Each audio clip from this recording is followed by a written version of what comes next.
నమస్కారం. మీరు చూస్తోంది నెట్రా మీడియా ప్రత్యేక రిపోర్ట్. మీ గ్రామానికి ప్రభుత్వం ఏటా ఎంత నిధులు కేటాయిస్తుందో తెలుసా?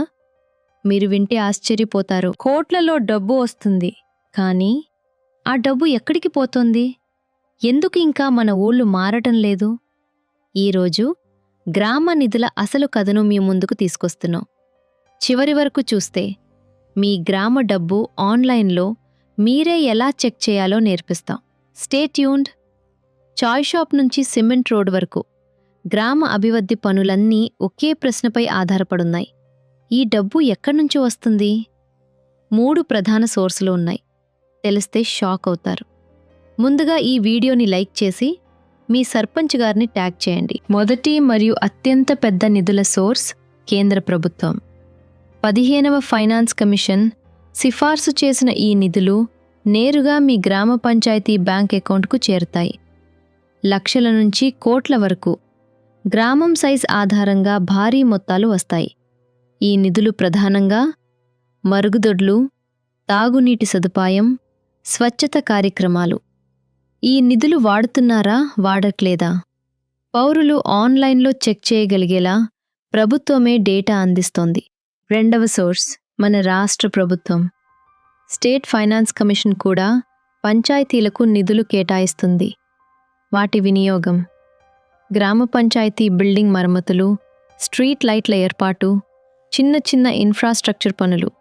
ఇవి కూడా గ్రామం అభివృద్ధిలో కీలకం. మూడవ సోర్స్ మీ గ్రామం స్వయంగా సంపాదించే డబ్బు.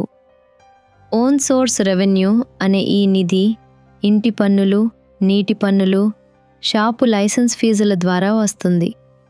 అభివృద్ధికి ప్రభుత్వం మాత్రమే కాదు, పౌరుల పాత్ర కూడా కీలకం. ఇప్పుడు చాలామందికి తెలియని మరో శక్తివంతమైన సోర్స్ ఎన్ఆర్ఈజీఎస్. గ్రామాల్లో జరుగుతున్న రోడ్డు పనులు, చెరువుల పునరుద్ధరణ, చాలా వర్క్స్ ఈ స్కీమ్ ద్వారానే జరుగుతాయి. గ్రామానికి ఎంత నిధులు వచ్చాయో, ఎక్కడ ఖర్చయ్యాయో తెలుసుకోవాలంటే ప్రియాసాఫ్ట్ వెబ్సైట్కి వెళ్ళండి. గ్రామం పేరు టైప్ చేస్తే అన్ని వివరాలు మీ స్క్రీన్పై. ఇది నిజమైన ప్రజా పర్యవేక్షణ. నిధులు వస్తున్నాయి, కానీ వాటిని సక్రమంగా వాడుకోవటం సర్పంచ్, కార్యదర్శి మరియు ప్రజల బాధ్యత. ప్రజల పర్యవేక్షణ ఉంటేనే అభివృద్ధి దిశ మారుతుంది. ఎన్నికలు దగ్గరలోనే ఉన్నాయి. గ్రామం అభివృద్ధి కోసం నిజంగా పనిచేసే నాయకుల్ని ఎంచుకోవటం పార్టీల ఆధారంగా కాదు, పనితీరు ఆధారంగా ఉండాలి. మీ ఊరి పేరును కామెంట్ చేయండి. అభివృద్ధి కావాలి అని రాయండి. ఈ వీడియోని మీ గ్రామ ప్రజలకు షేర్ చేయండి. ప్రజలంతా కలిసి చూస్తేనే మంచి నాయకులు వస్తారు. నెత్ర మీడియా, ప్రజల కోసం. జై హింద్.